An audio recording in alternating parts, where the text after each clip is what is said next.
My current research project is the travel practices and experience of Middle Eastern Australian women.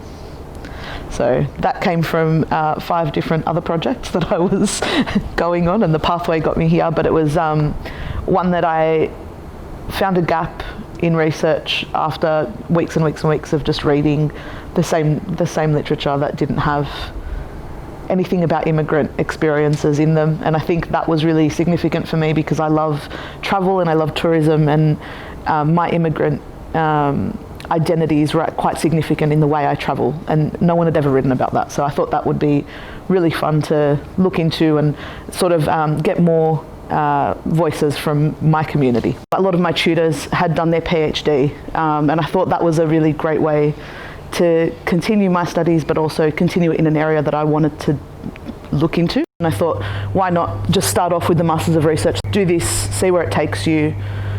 There was enough coursework in there that I could still, find my area of focus and go on with that. I love tourism and I love digital research, and I think I just wanted to find out more about that. And so that's what I did within the MRes, the first year of the MRes. It was just about finding my feet and what my research project would be, connecting with people who were doing the course and seeing what their journey was, and then deciding on mine. I spoke to one of my tutors, and she was at the end of her MRes, and she said, the topic that you want to do is really within the area that my supervisors work in, and they would it would be great to have a chat with them and see what you can do after that. So everything was very fluid in terms of finding a supervisor, finding a research area.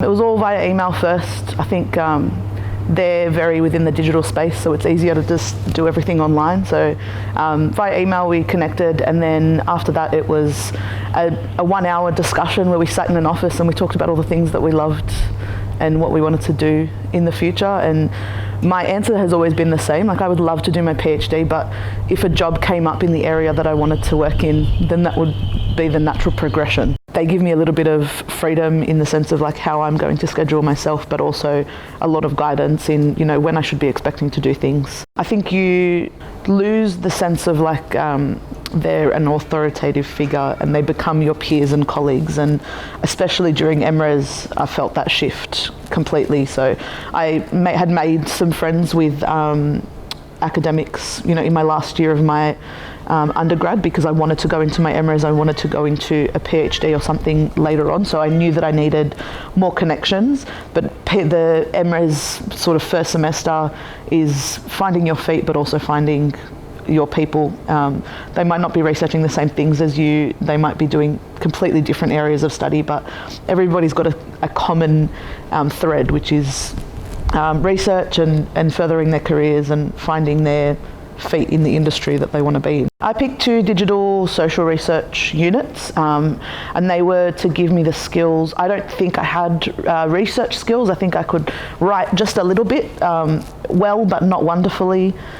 So those units taught me a little bit more about social theory, and then a little bit more about how to address research problems, or social problems that we could fix with research.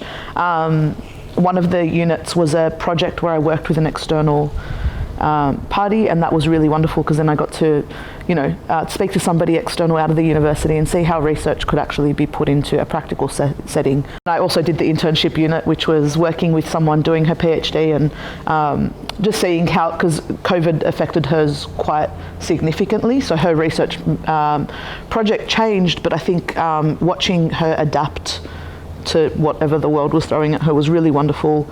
And that was something a skill that I've learnt that I can now put into my research. MRes, I came with a specific idea in mind that changed and developed a couple of times, because it was, I think the way that we were doing our assessments guided me in a certain way and showed me the areas that I needed to look into a little bit more. It shifted my research into an area that I could research. I feel like maybe it was a little bit too broad, or it was a little bit too, I came into it a little bit too naive, thinking that I could research everything and be a master, and it was scaling down the project and giving it a little bit more focus, and I think that was really exciting, because then when you get to the point where you go, yeah, this is the project, it was like a light bulb moment. It was amazing.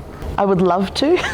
I don't know if it's a feasible thing after this next year. I think I need a break from, I've been studying full-time for, let's say, 6 years. So I think I would love to take a break, go into the real world. I think what I've learned about research is that you've got to have a strong idea of what you want to do. It doesn't necessarily have to be like a strong idea of a question or a research topic, but it just has to be something that you're passionate about in any way.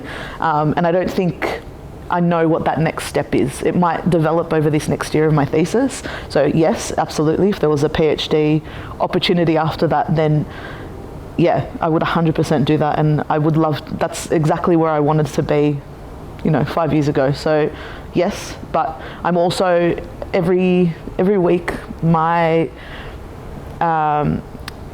area of interest changes because I'm getting exposed to so many different things.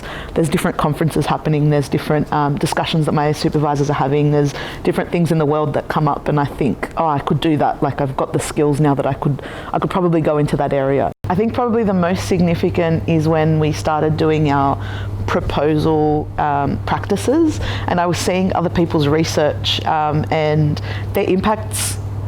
They described their impacts in a certain way, but I saw so many other benefits to their research just from a broader perspective.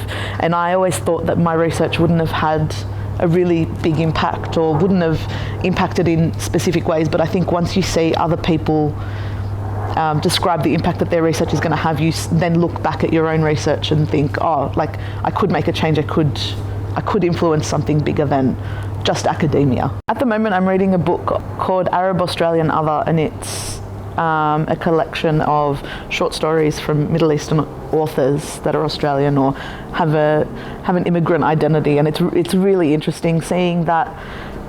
I think it's an area that I never looked into, and I've done a lot of research into women and gender and sexuality, but never like my immigrant identity, which is such a significant part of my life and the way I grew up. So reading other people's experiences and going, oh, like, I see myself in that, is really interesting. I would love to work in app development or social media of some kind, but that's such a broad environment in itself, so I don't know. I think that's the thing that the MRes has given me, that I can literally do anything.